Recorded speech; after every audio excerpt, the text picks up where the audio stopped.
All right, so it's about 2 o'clock, so we're gonna go ahead and get started. I'll turn my video on so you guys can all see me.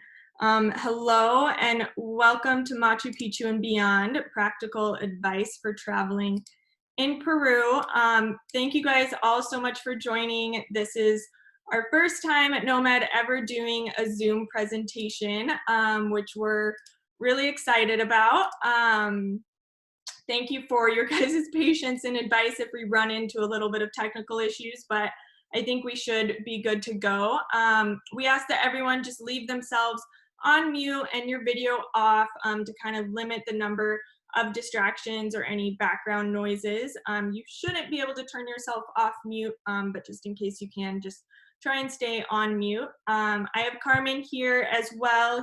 She's another Peru trip specialist at Nomad, and she's going to be helping me out, kind of admitting more people. We might get a few more joining as they come in. Yeah, while we're waiting for a few more people, I want to just start with a few kind of technical aspects here. A few tips. All of these are optional. So the most important thing is that you can see the presentation right now.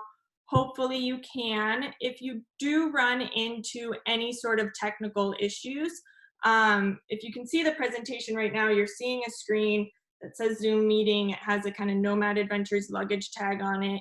This is a screen to show you guys how to use the chat feature. Carmen is going to be helping out and watching that chat. So if you do have any technical issues, send a message there and she will try and reach out to you privately to help you resolve that. But most importantly, hopefully you can see the presentation screen.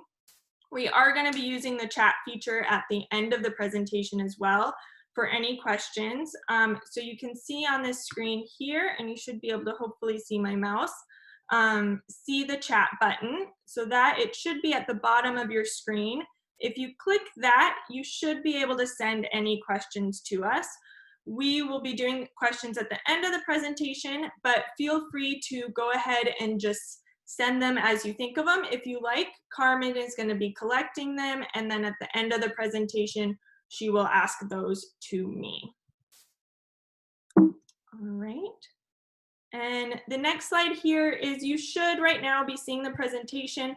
Depending on the view and your version of Zoom, you may see on the side or on the top a bunch of kind of little names. If you find that distracting and you want to get rid of those, you can on most versions of Zoom. Again, it's a little bit different depending on what your settings are and what version of Zoom you have. But if you want to try and get rid of those, just scroll to the top of the screen. If you kind of hover your mouse towards the top, you should see this open up, and then view options. Click on that, scroll down to where it says hide video panel, and you can click that and that'll hide all those screens.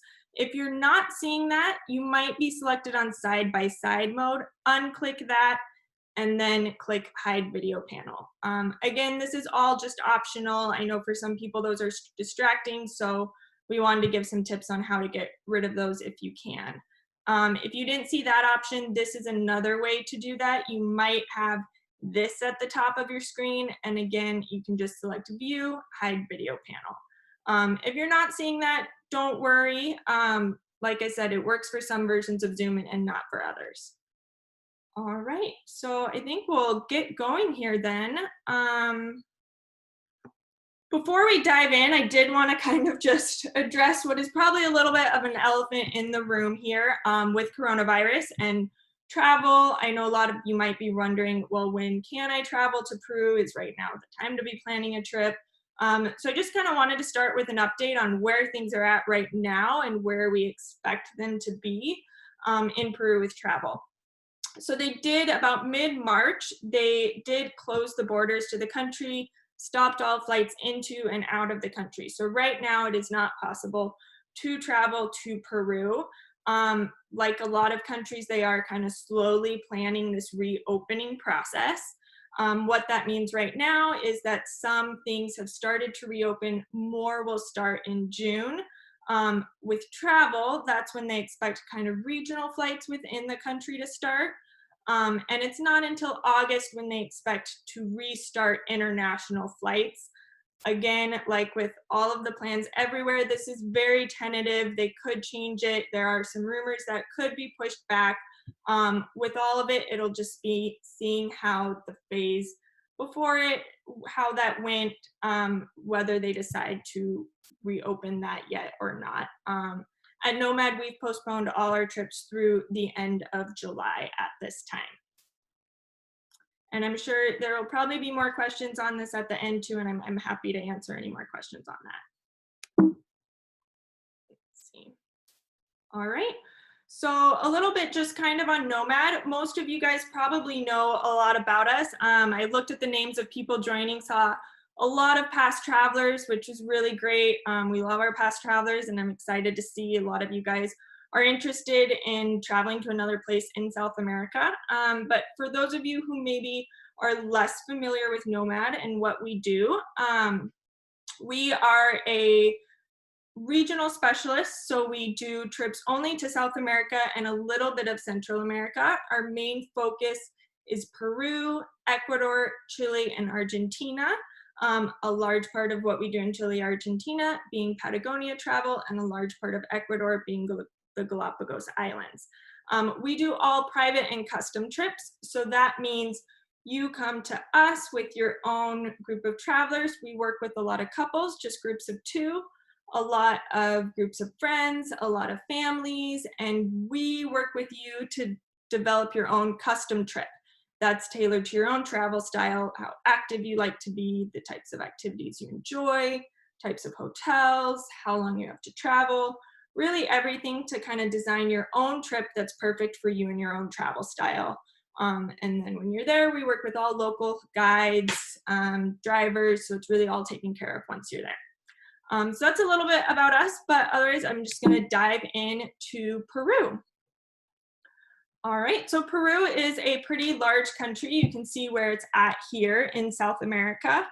I really like just kind of what it is, says here, home to ancient civilizations, vast archaeological marvels and unbelievable settings, vibrant indigenous cultures and natural wonders spanning from unspoiled Amazon rainforest to towering Andean peaks. Peru inspires awe at every turn. Through in diverse and delectable food and remarkably friendly people, and it's no wonder why Peru is a traveler favorite.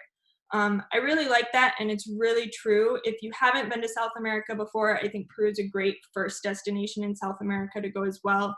It really has, I think, everything you would want in a travel destination, from just stunningly beautiful landscapes, friendly people, amazing food. The food in Peru is some of the most amazing in the world. 2 of the top 10 restaurants in the world are located in Lima, actually.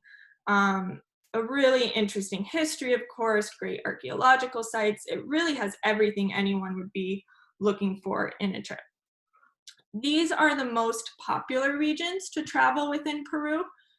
Coming from the US, well, really coming from mostly anywhere, you will be flying into Lima, which is the capital city of Peru on the coast here. Most flights from the US arrive late at night.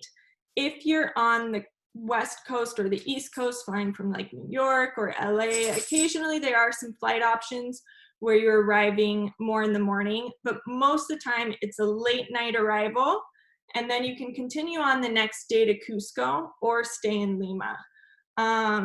I would say maybe about 70% of our travelers probably don't spend any more time in Lima than that one night when you first arrive.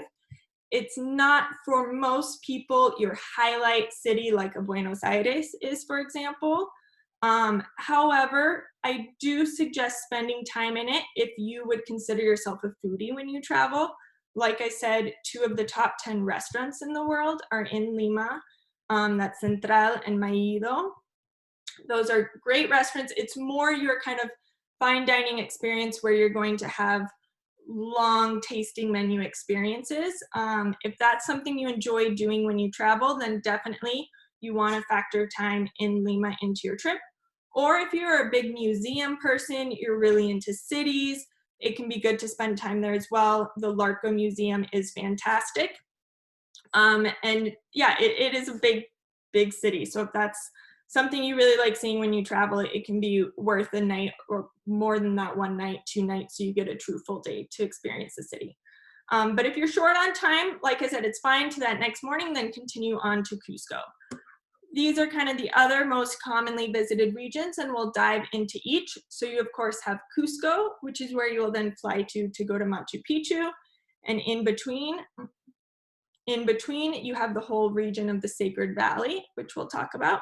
You have Puerto Maldonado, which is where you would fly to go to the southern Amazon basin. You also have the Amazon in the north. You'd fly to Iquitos. This is where you would go if you want to visit the Amazon River. Down here is just the Amazon jungle. We'll talk more about those as well. And then down here you have Lake Titicaca, which is the highest navigable lake in the world. And then Arequipa, which is another really beautiful colonial city, kind of like Cusco, but it has less travelers there and not too far. It is about a 4-hour drive, but not too far from Arequipa, you have the Colca Canyon, which is great for seeing condors.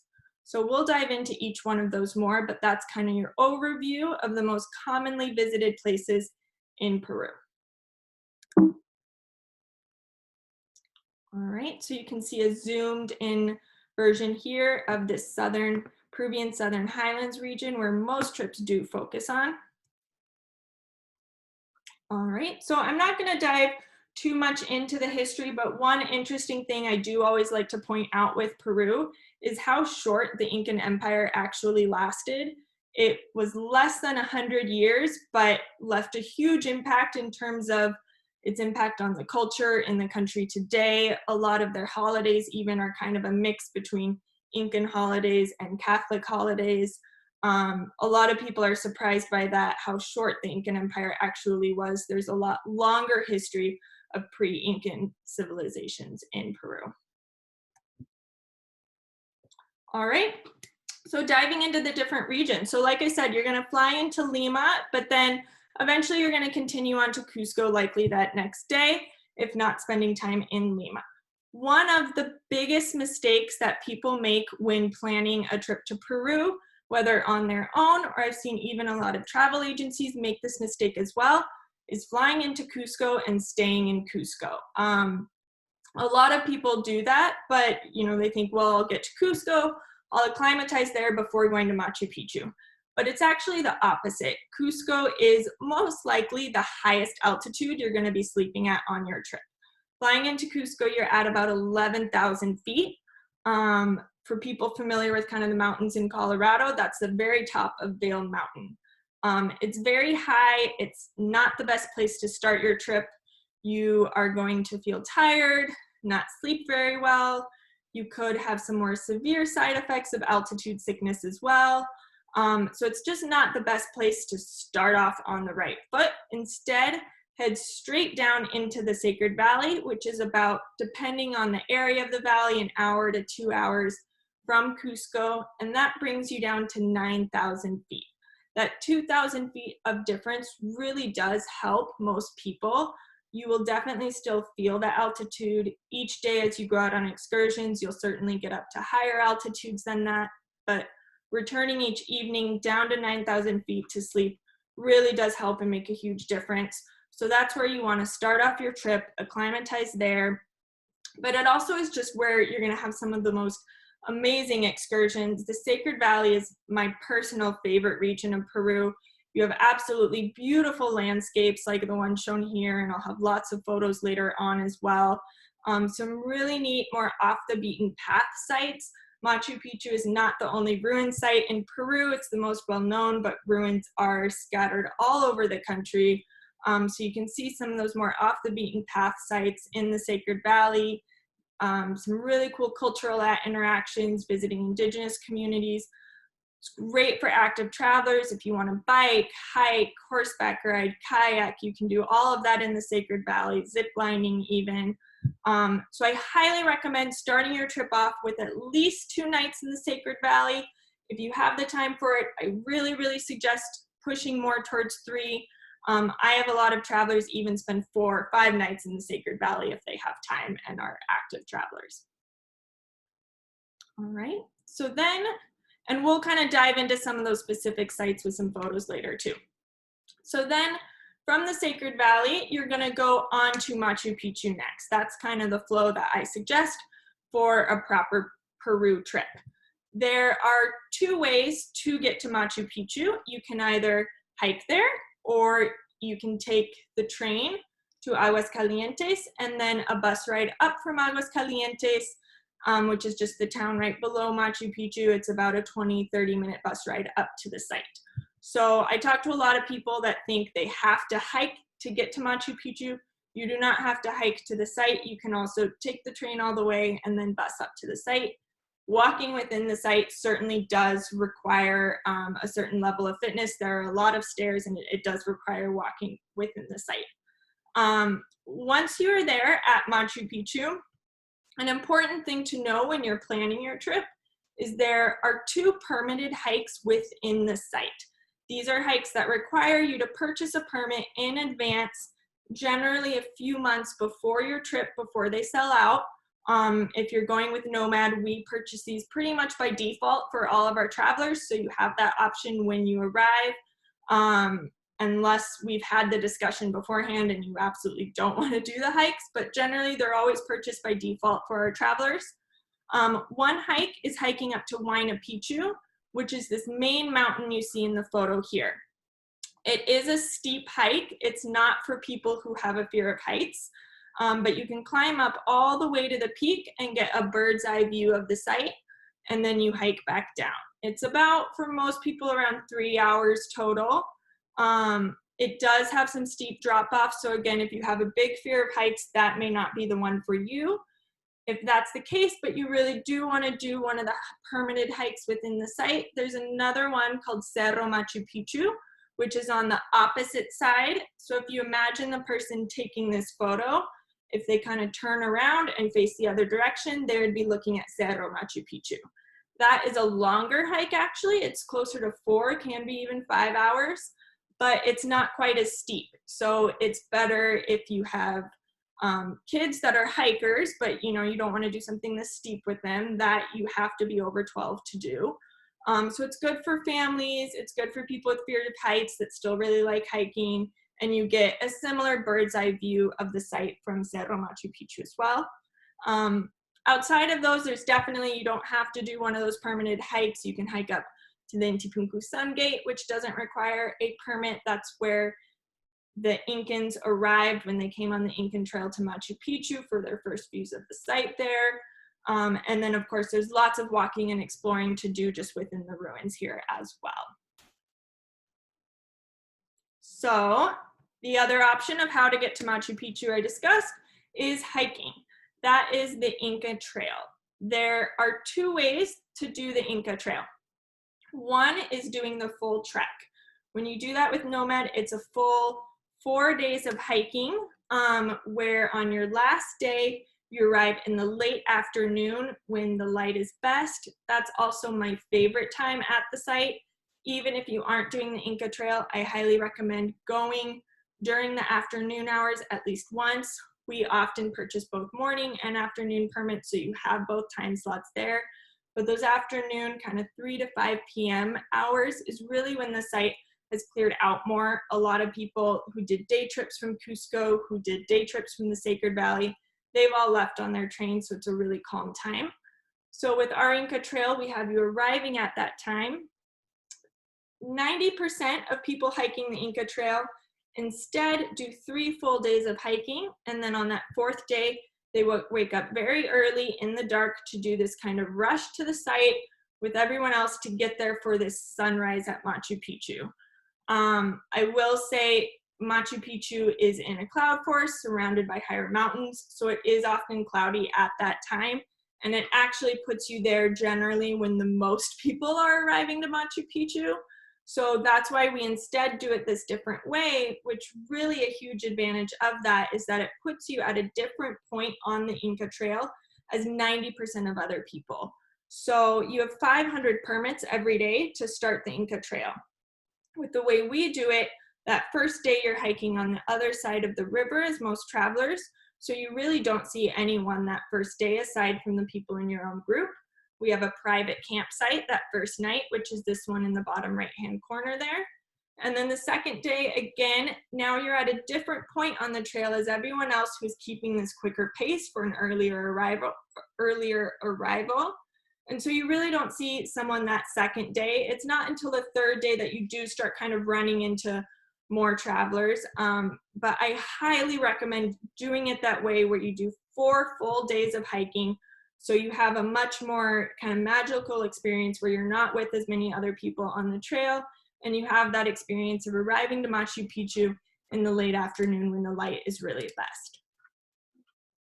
Now, the other option with the Inca Trail, which I forgot to mention at the beginning, we're actually really lucky because we get to have one of our past travelers join us, Jeff Peterson. He's going to speak at the end about his own trip, and their group did this other option, the Inca Trail Express, which is really great if you say, you know, I want to hike, I like hiking, but I don't want to do a full trek. I don't want to camp. I don't have the time for the full trek. Then the Inca Trail Express is a fantastic option. It's a 1-day hike to Machu Picchu. It's basically that final day of the Inca Trail. So what you do is you take the train, then you get off with your guide at kilometer 104, and you hike the rest of the way to Machu Picchu, still having that experience of arriving by hiking, but you don't do the full 4 days. You don't have to camp. Same thing as I described before, you arrive in that late afternoon hours. And then with both of these, you go down to Aguascalientes, that town below Machu Picchu, stay the night there, and then go back up to Machu Picchu the next day for your full kind of tour of the site with your guide, really get to spend time there, well rested, showered, ready to explore it thoroughly. I highly recommend for anyone that they do stay at least one night in Aguascalientes, so you really get a good amount of time at Machu Picchu as opposed to doing one of the day trip options. And so then moving on to Cusco, that's after Machu Picchu, then you'll continue on and then arrive to Cusco. I do highly recommend spending time there. It's one of my favorite cities, not only in South America, but in the world. It's really cool. It's where all the time periods of Peru come together, and a lot of the buildings you'll see the Incan stonework, and then you'll see where the Spaniards arrived and built their colonial architecture on top of that. And then now all these kind of modern amenities and fixtures of the hotels today. It's a really cool city, but you just want it at the end once you're more acclimatized. At this point in the trip, you likely will have been there for 4, 5, maybe 6 or more nights. So you'll be feeling more acclimatized at that point. I usually suggest 2 nights here, so you get a true full day. For people who really like a slower travel pace and they like smaller cities, 3 nights can be great as well. There's lots of options of things to do in Cusco, from cooking classes, amazing restaurants. There's a cool planetarium there as well. Lots to do. All right, the Amazon. So like I said, in Peru, you have 2 choices of where to go in the Amazon jungle if you want to add that onto your trip, or maybe if it's the focus of your trip for Peru. You have the Southern Amazon Basin, or going north to the Amazon River.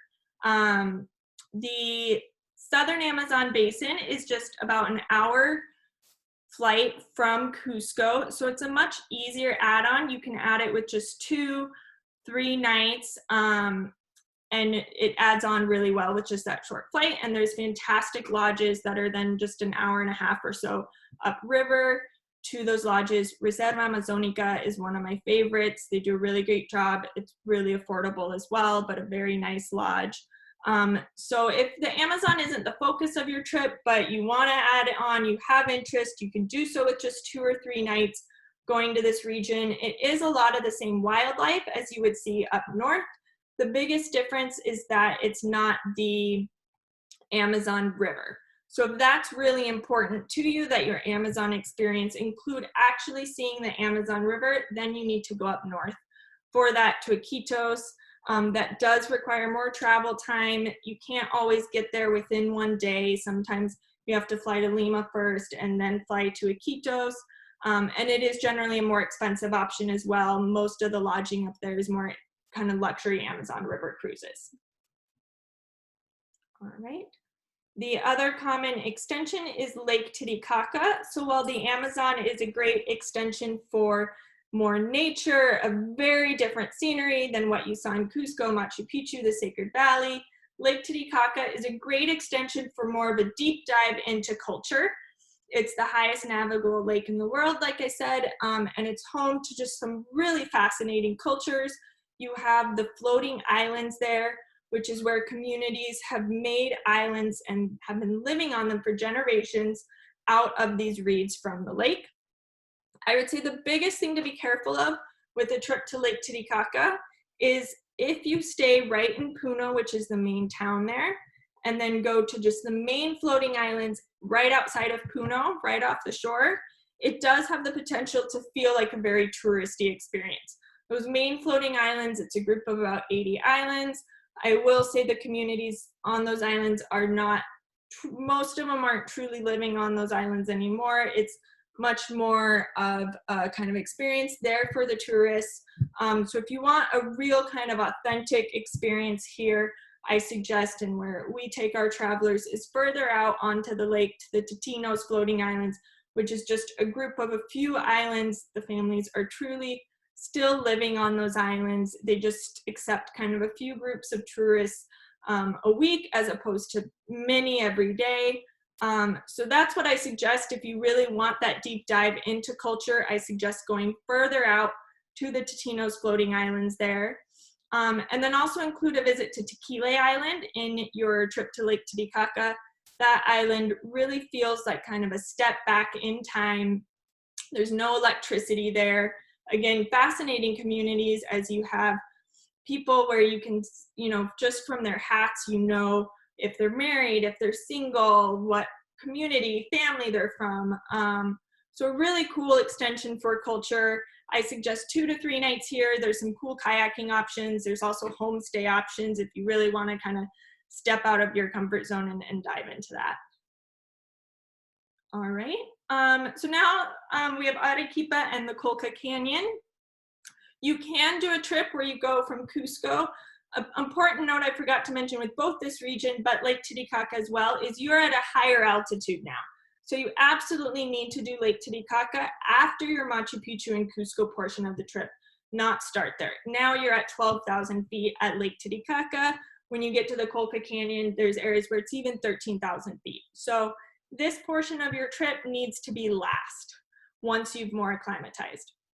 But a really great kind of complete Peru experience. You can, from Cusco, go on to Lake Titicaca and then do a beautiful drive from Lake Titicaca to the Colca Canyon and then connect then to Arequipa. The Colca Canyon is one of the world's deepest canyons, and it's great for spotting Andean condors. There's a lot of them there, and as the sun heats up the canyon, the condors kind of start floating the heat waves up, and you can see them really close. It's a beautiful region, great for hiking as well.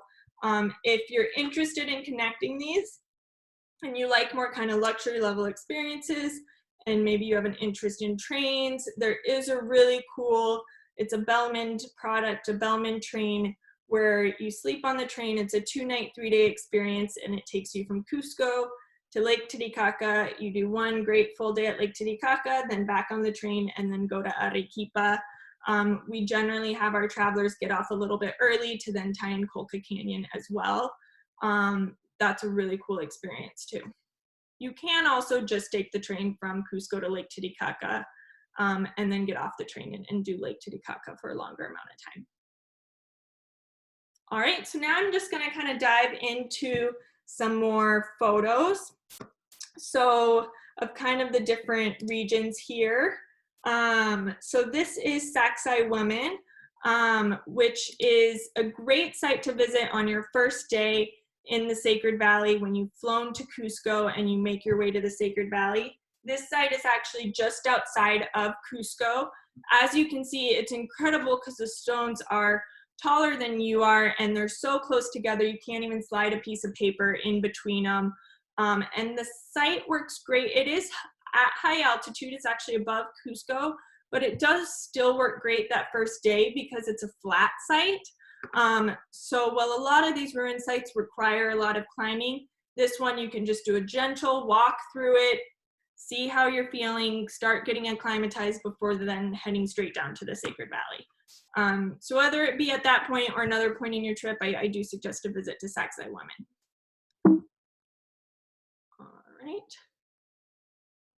So here's just some of the images of what you'll see in the Sacred Valley. Like I said, it's great for culture, a lot of communities there. The Sacred Valley is kind of a whole chain of a bunch of little towns. More of that. This is the mountain biking that you can do in the Sacred Valley and some of the scenery. An important kind of decision to make when you talk about traveling to Peru is the season that you want to go in. In Peru, you don't really have like a winter and a summer. It's more of a wet season and a dry season. So you get more rain from November through kind of mid-April. It used to be more the end of March, but rainy season has kind of been lasting longer the past few years. This picture was taken at the end of dry season. So the dry season is from kind of end of May through early October. So towards the middle and end of that dry season, I'll show you a photo later on, look for one, that shows you kind of more that rainy season, and especially that April, early May timeframe where it's right after rainy season. This will all be green. So this is a photo of kind of dry season. This is some kayaking, and I think, Jeff, you'll have to chime in at the end, but I think that's you guys on your trip, and you might have that photo too. But this is kayaking at a lake in the Sacred Valley, and he'll talk some more about that experience as well. And a pachamanca, which he'll kind of show his photos too, but it's a really cool meal where they dig a hole and heat hot rocks and then cook. Basically, they create an oven in the earth and cook the food in that. Okay, that's me on a recent trip there. So here you can see that difference. This was in April. So this is that kind of rainy season and after the rainy season. If you like flowers, I suggest going during that kind of late April time frame. You are likely to still get some rain on your trip, but that's when the flowers will be in bloom, like you can see in that photo. If you really don't want rain on your trip, then I suggest looking more towards that kind of June through September timeframe when it's drier. This is the Maras salt pans. That's one of the sites you can visit in the Sacred Valley. It's one of my personal favorites. You don't see it fully in this picture, but there's actually thousands of these salt pans, and they kind of tumble down the mountainside.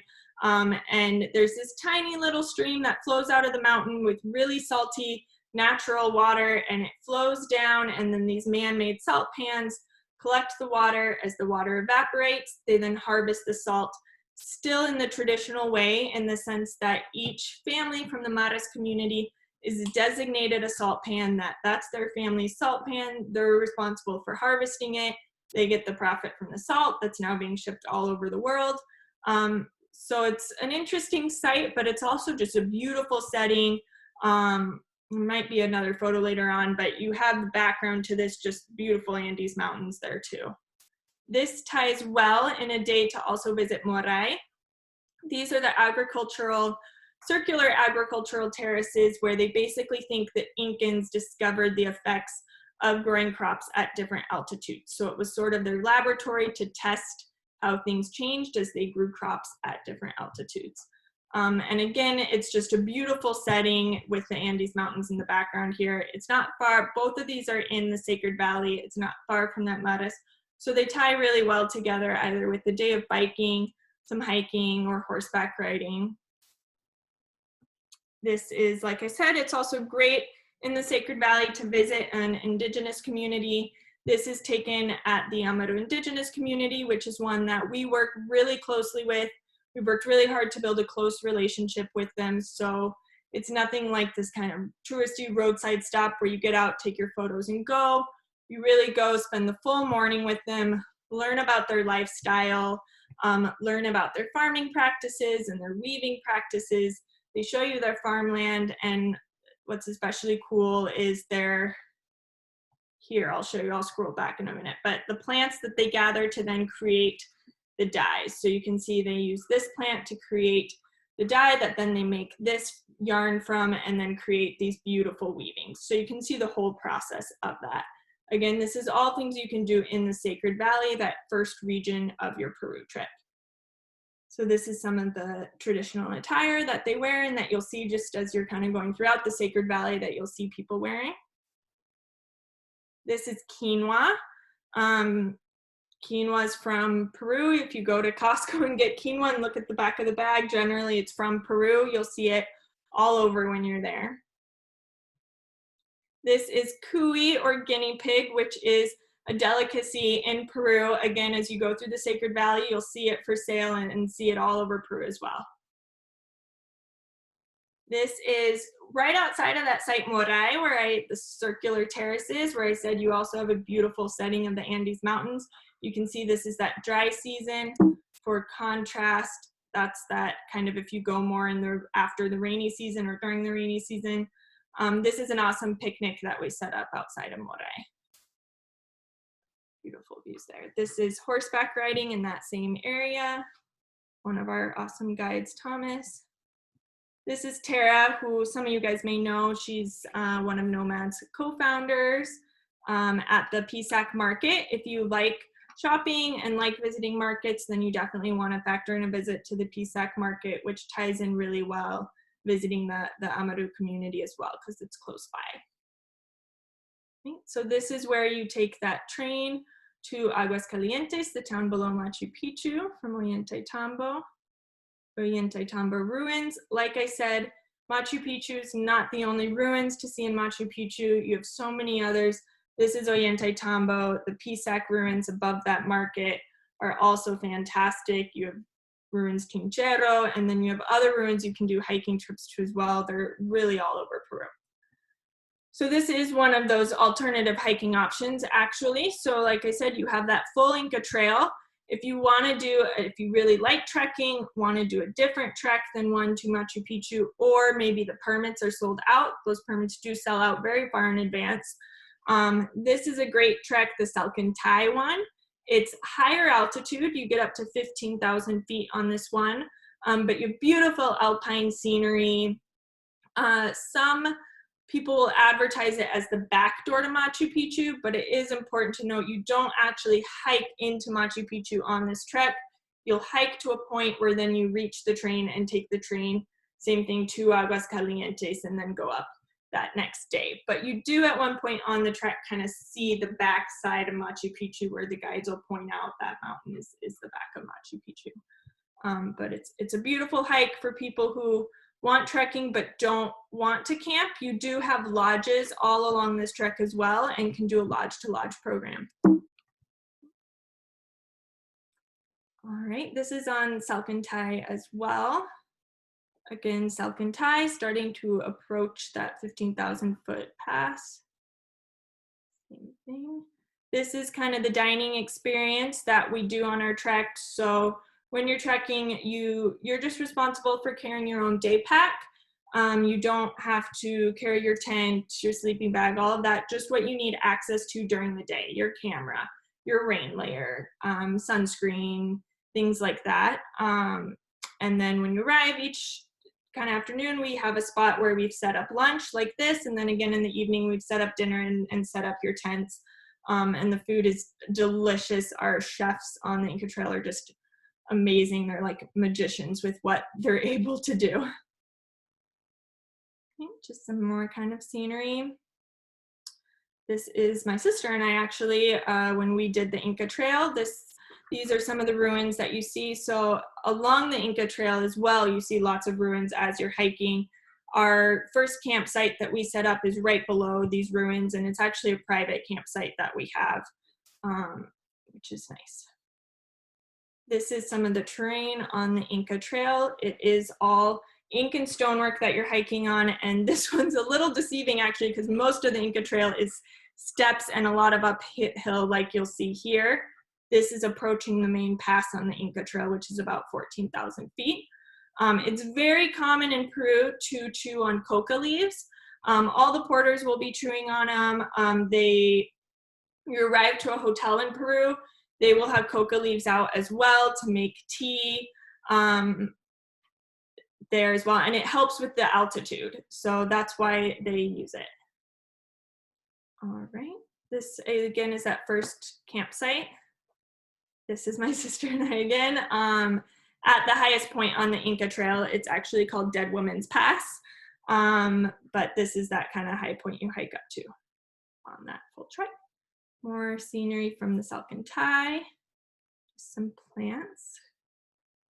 And I just keep scrolling through some of these images for you guys to see. So on the Incan Trail, if you're kind of debating different trek options and unsure as well, another important distinction is that on the full Inca Trail, they are not allowed to have horses, llamas, donkeys, anything. It's only the porters that are allowed on the Inca Trail. Doing the Salcantay trek or Choqquequirao or some of the other great treks that we do within Peru, from 2 to 5 to more day treks, we can have horses, and we always have, we call it an emergency horse that people can ride on if you're having a hard day and aren't able to kind of finish the day out. We have that horse that you can ride on instead. So it's another consideration for people who really want to do a trek but are a little uncertain about that too. That can be a comfort knowing that with these other options, we do have an emergency horse there. So some more scenery. This is Aguascalientes, that town right below Machu Picchu. It's also commonly referred to as Machu Picchu Pueblo. This is, again, that Pachamanca experience where the food is cooked on the hot stones. And this is a cock of the rock bird just in Aguascalientes, that town. Machu Picchu. Okay. It's my husband and I in Machu Picchu. Another reason I do suggest having the morning and afternoon slot at Machu Picchu is this photo doesn't show the extent it can be, but there are times where the full mountain will be covered in clouds. You're in a cloud forest here, like I said, so having that morning and afternoon slot really gives you two chances for the clouds to clear and for you to see it if you get a cloudy day. I think we have maybe some people from the Minnesota Landscape Arboretum on this Zoom. This is Peter Olin, who's one of the directors there and one of their group trips to Peru. All right, so this is that view I mentioned from Huayna Picchu where you can hike up to that mountain and get kind of a bird's eye view of the site. This is that road that takes you up to Machu Picchu that the bus will go on. This right here, some of you may have heard of the Sanctuary Lodge. It's a Bellman hotel. It's the only property that is right outside the site. Two important things to know with it that are kind of common misconceptions. You can't see Machu Picchu from the Sanctuary Lodge, and it does not give you privileged kind of earlier access to the site. You can get in at the same time as everyone else when the site opens. The advantage that it has is you are already there right in the morning when the site opens up. You don't have to wake up earlier to get in line to take the bus. The line sometimes for the bus can be long, so avoiding that line. If you really want to be right there in line when the site's going to open up, then it can be nice to stay there. It is very expensive. It's generally about $1,000 a night for a room, and there are hotels that are much less expensive and you get a higher quality of property down in town. So really that's the kind of main advantage and reason to stay there, is if you want to be there right there when the site opens up, to get in line early and not deal with that bus in the morning. Otherwise, there are some better hotels we generally use more down in town. Right. Have llamas all over, just some of the wildlife. I'm just going to kind of scroll through here. We are trying to keep it closer to about an hour, and I want to give Jeff some time as well. That's Jordan and Tara, Nomads co-founders at Machu Picchu. Some of the wildlife and flowers that you'll see. Cusco, beautiful architecture, market in Cusco. Some of that more scenery. Some of the hotels in the Sacred Valley. Lots of hotel options there. This is Puno, that town right on Lake Titicaca. I suggest staying outside of Puno more, kind of on the shores of the lake further outside of town. That's kind of some of the traditional attire that you'll see on Tequila Island. Kayaking options there. This is all that Lake Titicaca area. The floating islands and the boats that they make out of the reeds. More of that. Traditional weavings. Tequila Island. Again, you can tell from someone often their status, whether they're married, single, their position in town, all sorts of different things just based on their hat. Siustani, it's a nice visit on your way to the airport at Lake Titicaca. This is a pre-Incan site. So a lot of what you see in Lake Titicaca too, that's pre-Incan, whereas a lot of what you see around Cusco is more Incan. View flying into the southern Amazon basin. In that town of Puerto Maldonado. So here's some photos of the southern Amazon basin area. Like I said, it really adds on well to a Machu Picchu trip because you only need to add 2 or 3 nights. It's a short flight and then a short trip to the lodge. It can actually even be a really relaxing end to the stay at Reserva Amazonica. The private cabañas they have there, they all have hammocks as well, which I'll have a photo of in a little bit.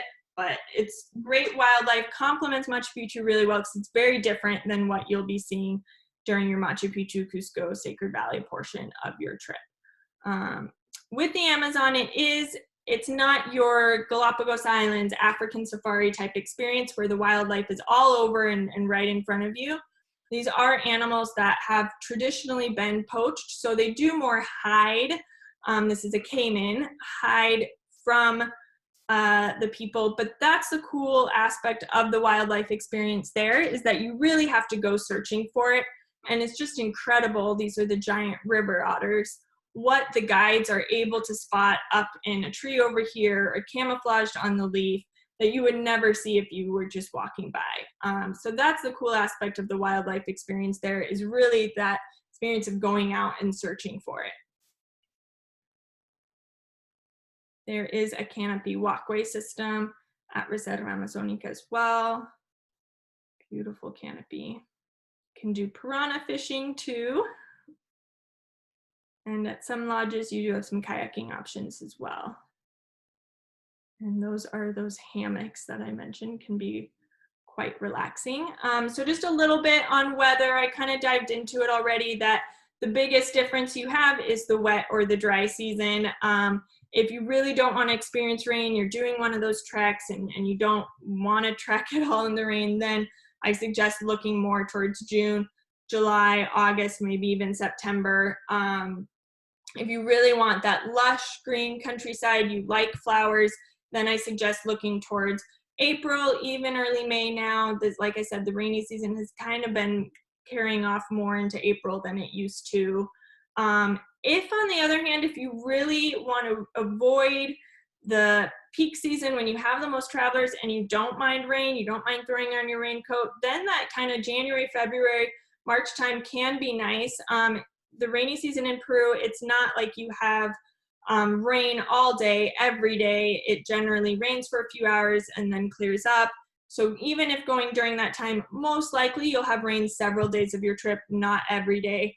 I've had plenty of travelers go during that time and have good weather and love it. So on the flip side, you do have less travelers at the most commonly visited sites then. Right, so just kind of a few frequently asked questions. Yes, you need a passport, of course. It has to be good for 6 months beyond your dates of travel. No immunizations are required, but I do suggest being up to date on hepatitis A and typhoid. If you're going to the Amazon, then a yellow fever vaccination is a good idea as well.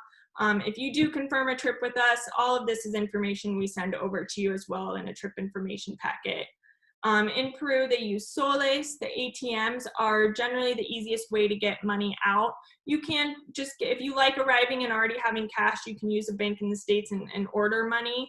But generally the exchange rate isn't as good. So, and there's plenty of ATMs at the Lima airport. So it works fine to arrive, use an ATM and then get some cash out then. It is harder to find ATMs in the Sacred Valley. There's only 1 or 2 in Aguascalientes below Machu Picchu. So usually I get out enough to last me through those portions of my trip at the Lima airport. Yes and no. Do you need a converter adapter? It is a different voltage there. However, most newer electronics nowadays, most laptop chargers, phone chargers, they automatically convert it. You need to just check your charger to see whether it accepts 220 volts as well. Most newer electronics do. If they do, then you don't need a converter, and most plugs at hotels nowadays in Peru use the two-pronged, like you'll see in the States as well. My last trip there, I was there for about a month and never needed a converter or adapter the entire time. If you're bringing cheaper electronics like a curling iron or a hair dryer, you may need a voltage converter, and just check your charger then. All right. Do not drink the water in Peru. We will provide water for you in our vehicles that is safe to drink. Bring your own water bottle and you can be filling it up during the trip, but don't drink the water from the faucet. The most important thing for packing for a trip to Peru is layers, layers, layers. What that weather chart unfortunately didn't show is the highs and lows. You can have lows in the 30s and highs in the 70s on your trip to Peru. And it kind of changes drastically as the sun is covered. So you're gonna be putting on and off layers throughout the day. So that's the most important thing. Generally, I have a t-shirt and then kind of a long sleeve pullover over that, and then maybe a fleece or down, and I'm taking those layers on and off throughout the day with a rain jacket in my day pack as well. All right, so as a lot of you guys probably know, you can, on our website, we have all sorts of sample itineraries that you can take a look at that have kind of followed the similar flow that I've just mentioned with different levels of activity.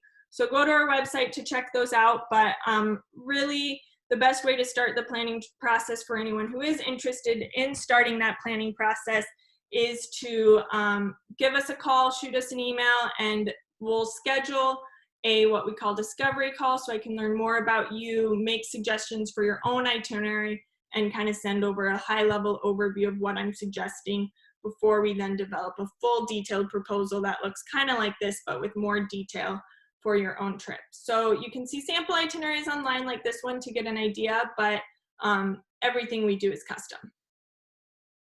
Right? So those are a few samples you can just refer to our website for, but I do want to hand it over to Jeff now. So Jeff, I'm going to, let's see, take you off mute so you can start talking. And then one, as you guys probably saw in our emails out, you do get a $200 travel credit for attending the presentation today. It's $200 per trip. We will send that over to you all in an email after this presentation. It'll likely be tomorrow, so we'll send that credit to you so you have it to use on any future trip. All right, so Jeff, I am going to, you should have just been asked to unmute. Let's see.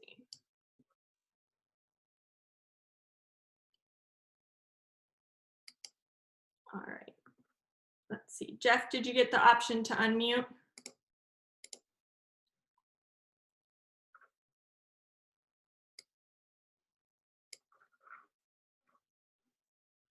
Let's see. Hold on one moment.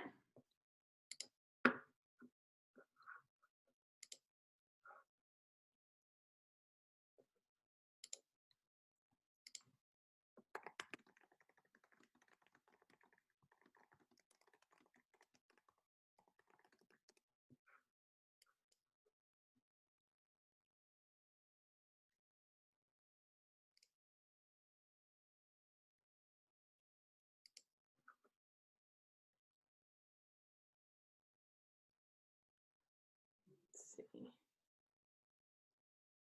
Should be given the option to unmute shortly.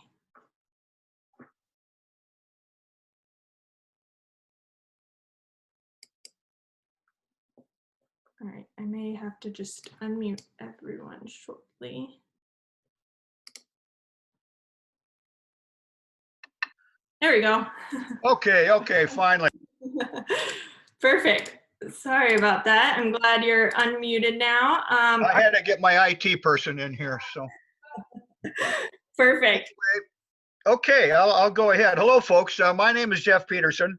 Our family grew up in Independence, Minnesota, and where my wife Marilyn and I continue to live.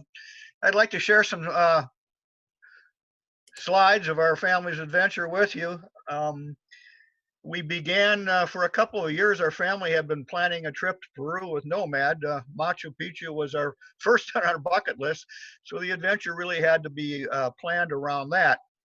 We finally began working on details of our special customized trip with Nomad, and 8 of us, my wife Marilyn and I, our 3 children and their significants, departed on October 17th for an 11-day door-to-door trip in the Peruvian highlands and the Sacred Valley, with the last 4 days and 3 nights spent at a magnificent ecotourism resort in the Amazon on the Madre Dios River, which is a major tributary of the Amazon. So we'll begin these slides, and as you see right now, we are descending. We flew from our locations all over the U.S. to Atlanta, then to Lima, Peru's capital, and then following day from Lima to Cusco, and then we began our journey. And here you see we're descending into the Sacred Valley and the Urubamba River after being met in Cusco by our guide Miguel and picked up in a Mercedes van driven by Pedro, and both of whom were with us for the next 5.5 days. We headed up and out of Cusco, visiting several famous ruins, including Sacsay Woman, as Renee had showed in her slide. This is what you get with Nomad, folks. As we're entering the Sacred Valley, Pedro stopped the van so we could get some pictures. We got out, and what did he do? He surprised us with a cup of hot coca tea. And where did you get that, Pedro? We have no idea. But these are the things that makes Nomad so special. Little things like this. We continued into the Sacred Valley, and at the head of the Sacred Valley to the town of Urubamba. And this is our hotel, La Casan UK. It was just a beautiful, rustic, first-class hotel that we thoroughly enjoyed for 3 nights and based all our excursions into the Sacred Valley from. The views from the hotel and the surrounding grounds were magnificent, as you can see. So this is from our balcony in our room, and we thoroughly enjoyed our stay here for the 3 nights. So on our first excursion into the Sacred Valley, and you've seen this picture, or you saw this experience with Renee, we kayaked on Lake Peru near the village of Chincero. This was a very scenic area, and it's dominated by high altitude farming communities. And here are the kayaks on us, and we're kayaking on this lake. And you can see that in this picture. As we go, the clouds are moving away, and we're enjoying a beautiful day.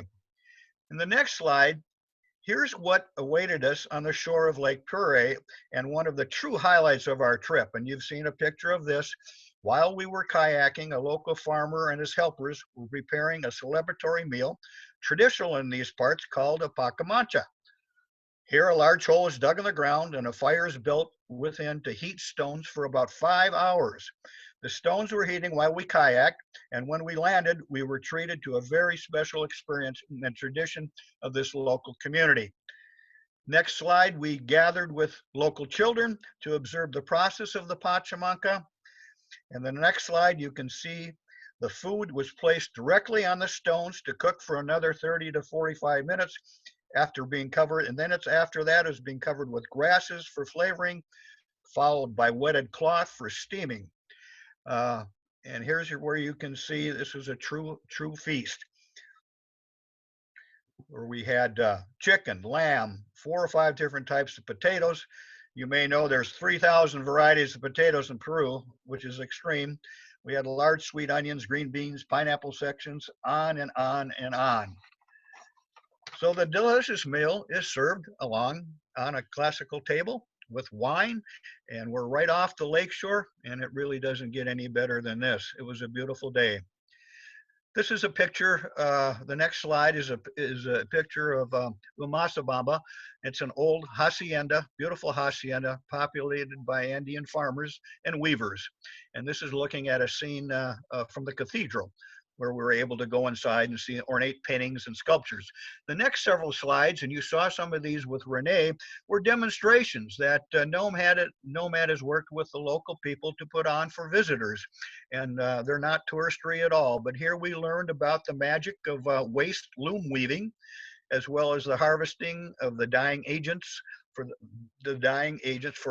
the plants, along with the washing of the wool with natural soaps. And those soaps are made from the roots of plants, and the spinning and weaving of the alpaca wool. Of course, there's goods for sale, and we certainly took advantage of that and made some purchases of this beautiful woolen articles of clothing, hats, table runners, etc. Next day, after returning to our hotel at La Cazan, UK, we continued the next day on our mountain biking trip, and we biked through many beautiful landscapes.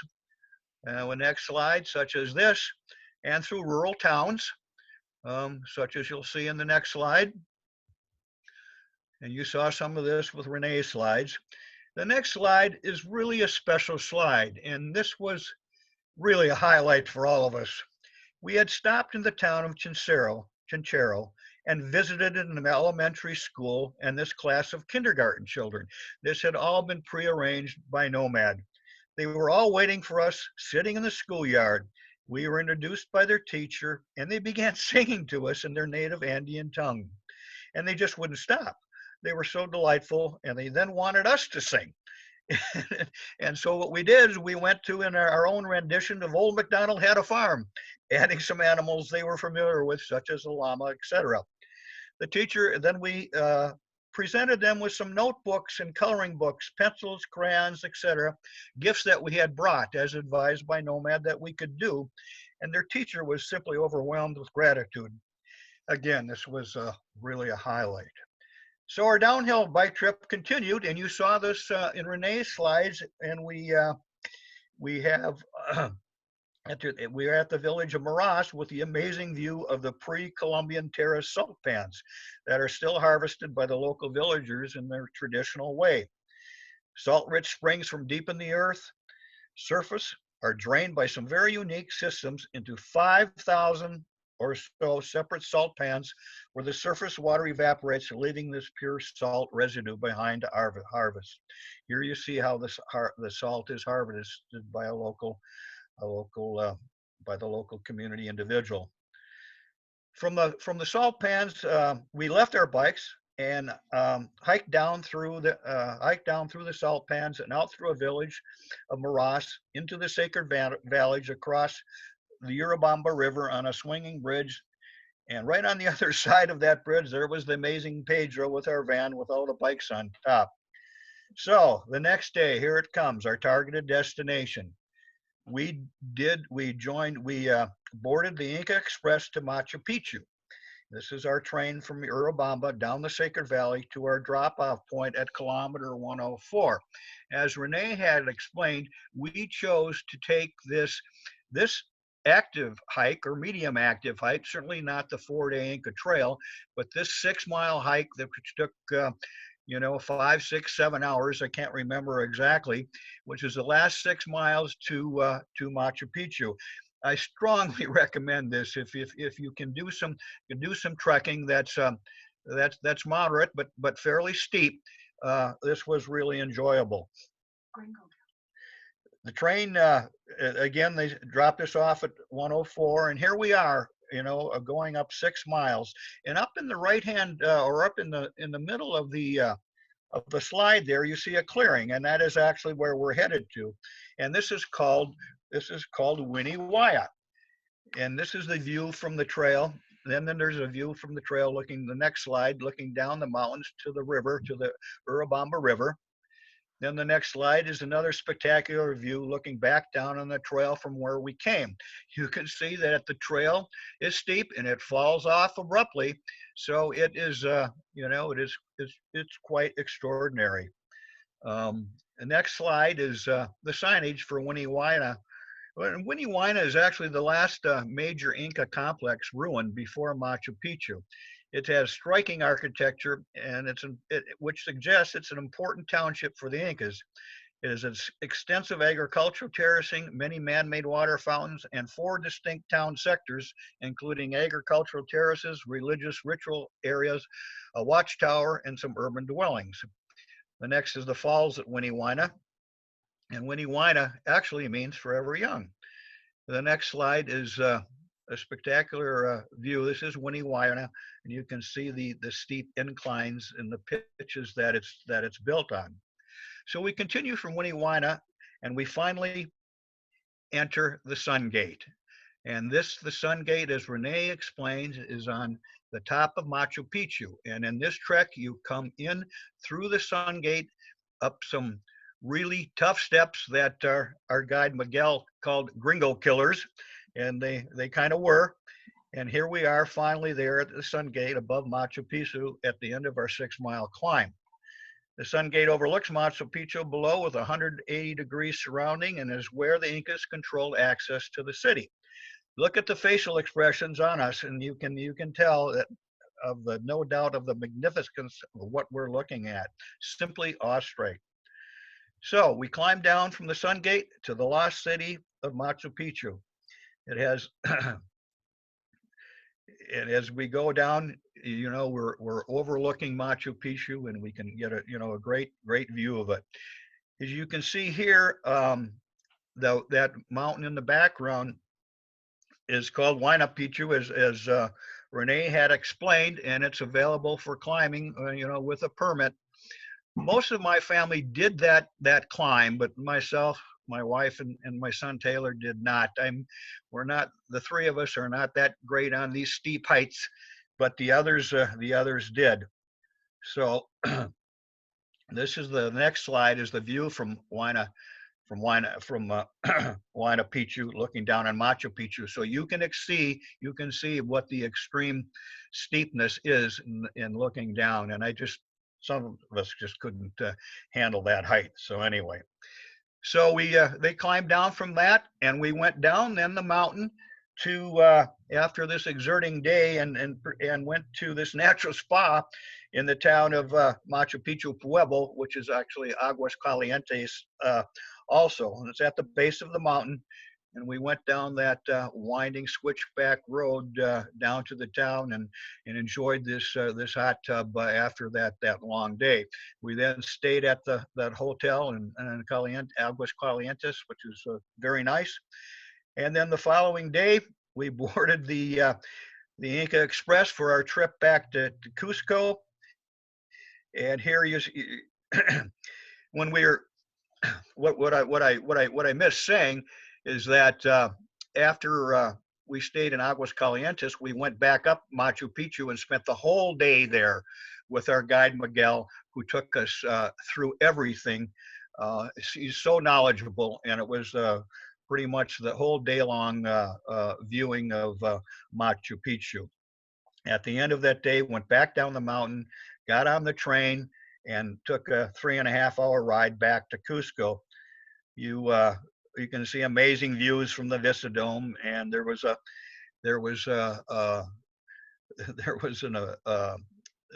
costume character that did a fiery puma dance, and there was a fashion show. They served a delicious meal, and it was all very, very enjoyable. So then we got back to Cusco, and the following day we spent touring this magnificent ancient city, slides of which Renee has showed you. The architecture that was done by the Incas was unbelievable, and really a highlight for me. Fitting stones together, weighing tons and tons, without any mortar and without any wheel and without any iron tools. It's simply amazing. So then we, after our day in Cusco, we took the next day we took a flight. We took a flight to the Amazon. And we flew to Porto Maldonado in the Amazon for our final leg of the trip, which was a very adventuresome leg in itself. And this is a scene from the Madres de Dios River. This is a major tributary of the Amazon, and this is where we were transported to or a 15-mile boat ride to our ecotourism resort at Inca Reserva Amazonica. So the next slide is us on the boat in our 15-mile ride, which was quite exciting in itself. The next slide is a view from our cabanas at the Reserva. Beautiful, beautiful place. It was very comfortable, quite spacious, and we were right on the river, so the view and the breeze was great. We had mosquito netting that they dropped down on us for the night. However, being in the Amazon for the days that we were and the nights that we were, I never felt one mosquito. So that was quite a situation. This is our front sitting room with the hammocks, as Renee's picture had showed you. Next is we took 6 excursions while at Inca Terra. This one was was up in the canopy. This is called a canopy walk on a suspended bridges between 90-foot towers at the top, right at the top of the rainforest. Next picture is a hut on the canopy, as you can see there at the end, and you can stay overnight in the canopy hut, as you see in this picture, if you so choose. That can be arranged. I know that Jordan has fond memories of his overnight stay in the hut, but that's a story for another time, so I won't go into that. This is the beautiful dining room at Inca Terra, where we were treated to all our delicious meals, breakfast, lunch, and dinner on a daily basis. I mentioned we took 6 excursions. One was the canopy, as we've seen. Another was a night boat ride down the river to view caimans on shore with a spotlight. Another was a jungle tour at night to see the various insects and things in the jungle there, including some tarantulas. We went to a lake and canoed on a lake, which was also very good. So it was a very busy time there, and that was the conclusion to our trip. And we flew back from the Amazon there to Lima and took an overnight flight home. Just a couple things I wanted to mention here in conclusion. You know, the trip that Nomad designed for us turned out to be just a wonderful adventure of, full of physical activity if you so choose, scenic beauty, intriguing engagements with indigenous cultures, and the sharing of Peruvian history, folklore, and the inexplicable Inca stone architecture, as I described, all was shared with us by our wonderful guide, Miguel Lanza. Miguel is a native Peruvian, born, raised, and university educated in Cusco, and was with us every step of the way for the first 5.5 days, and took care of every trip detail. Guides such as Miguel are a specialty of Nomad, and it makes traveling with them so enjoyable.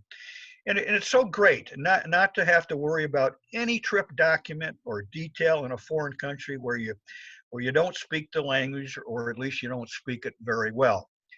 So that was our adventure. We're planning on doing another one at another point. Our children we have several little grandchildren now, so we need to let them get a little older, and we're going to be off to another adventure. So thanks for listening. Thanks so much, Jeff.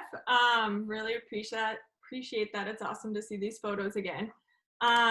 So with that, I'm going to open it up to questions if anyone has them. Again, you can use that kind of chat feature, which should be either at the top or the bottom of the screen, to send in any questions, or certainly reach out to us afterwards. I'll be sending you guys all an email likely tomorrow with that $200 credit.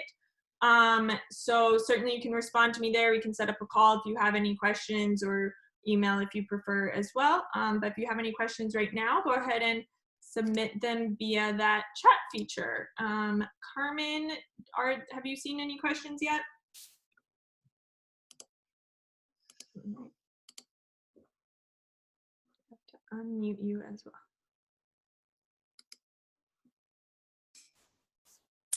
Hi, Renee. Hi, everyone. I don't believe we have any questions yet. Not now.